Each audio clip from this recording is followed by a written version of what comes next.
there is over 1 million hieroglyph walls in Egypt. Thousands and thousands of hieroglyph walls in Egypt. In the temples, in the tombs, everywhere. They tell us how they made love. They tell us how they eat. They tell us how they went to the washroom. They tell us everything about their life. Everything. Not one of those walls mentioned building the pyramids. What? They forgot? You're talking about something that would have taken a huge effort.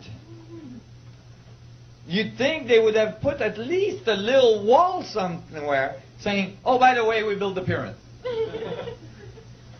No. None of that. In fact, the archaeologists say not only that the pyramids built, that the Egyptians built the pyramids, but they say that they built them as tombs. Okay. What's the evidence? Zero. Zilch. Not one pyramid was ever found to host a mummy. Not one mummy was ever found in a pyramid. Not one. And I'm not just talking about Egypt. I'm talking about all around the world. And it's funny because you know how they do all these like historic, History Channel and all this stuff. They have all these nice documentaries, and they show you where they found the pyramids and and the tombs and all this, and Tutankhamun and all this, and then they splice and they cut directly into the pyramids. So you think the mummies were found in the pyramids, but in fact the mummies were found. Most of the king's mummies were found in the King's Valley, far from the pyramid. Some of the pyramids, they had to dynamite their way into the pyramid. They couldn't find an entrance.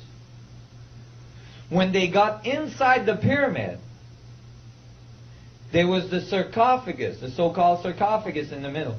It had a slab. Some of them had slabs that were like 40 tons slabs sealing the sarcophagus. They would unseal it, pull the slab off, still no mummy. What was their conclusions? Grave robbers. Those grave robbers, they were unbelievable.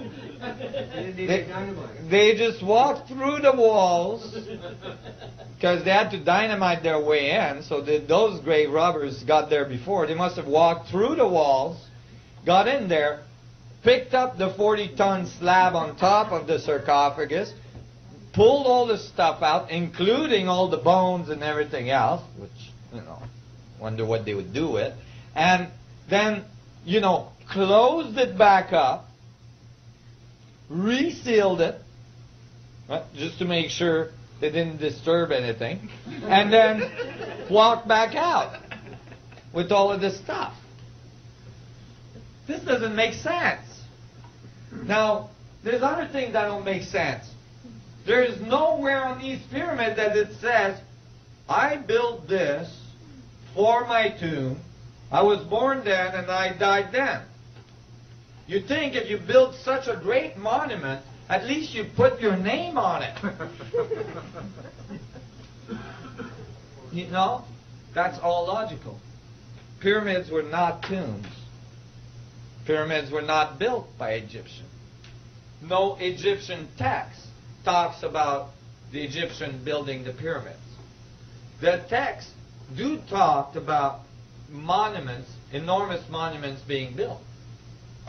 And who they say built them was the sun gods.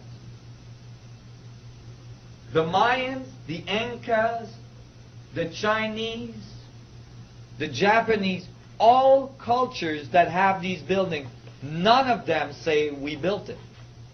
all of them say the sun gods taught us how to build, how to talk, how to write, how to do all this stuff.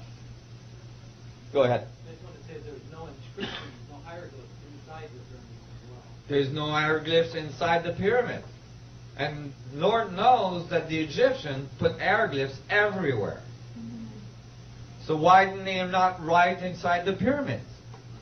You know, so those are all huge contradiction to the concept that the Egyptians or the Mayans or the Incas or the Chinese or so on built their pyramids. See what I'm saying? But what is it? Like other examples is this puppy. The Sphinx. Most people think that the Sphinx is built. The Sphinx is not built. The Sphinx was carved. The Sphinx was carved right out of the enclosure of the Giza Plateau. Now, when you look at the paws of the Sphinx, you might notice that there's like brick-like structures on it, so it looks like it's built. Those are repairs that were done later in history. But the Sphinx was carved, and actually there's evidence that the head of the Sphinx was recarved.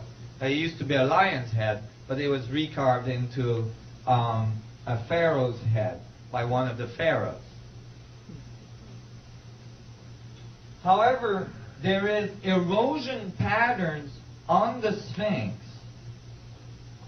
that is a telltale sign that the Sphinx had to be carved when there was a lot of rain hitting it because of the erosion on it. We know when the last time this area had a lot of rain. And that was approximately 10,000 years ago, which matches the Osirian temple at Abydos. Now,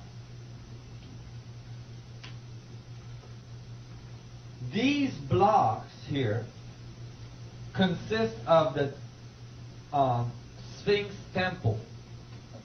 They're the blocks that were removed from the side of the Sphinx to carve the Sphinx out.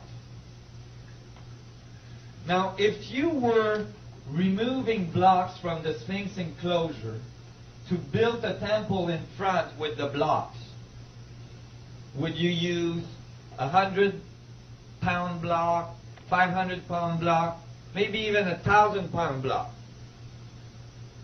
Even like 3 or 4 tons pound blocks.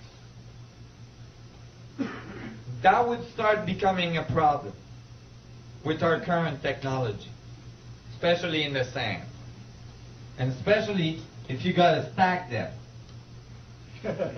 Okay? But the ancient Egyptian or whoever 10,000 years ago built this didn't remove 100-pound block. They removed 200 tons block. And we know that they were removed from the enclosure because the stratification of the layers of rock matches where they were removed from, and you can actually tell which rock came from exactly where in the enclosure. 200 tons. See, this is a little person here. See what I mean? Yeah. It's not trivial. You don't just grab a 200-ton block with your buddies and move it over there. The current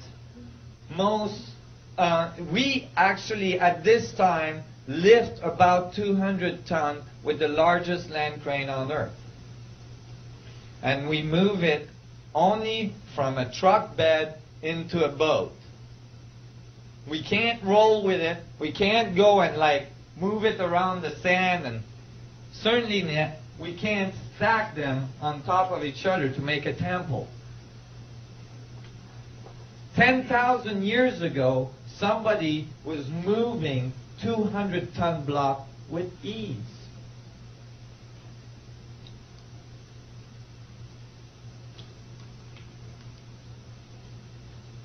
I think this is fantastic. You know, because this is about our true history. This is about what happened on this planet prior to our current history, prior to our current thinking. Look at this statue. Ramses II. When they found this statue, it was laying like this. It had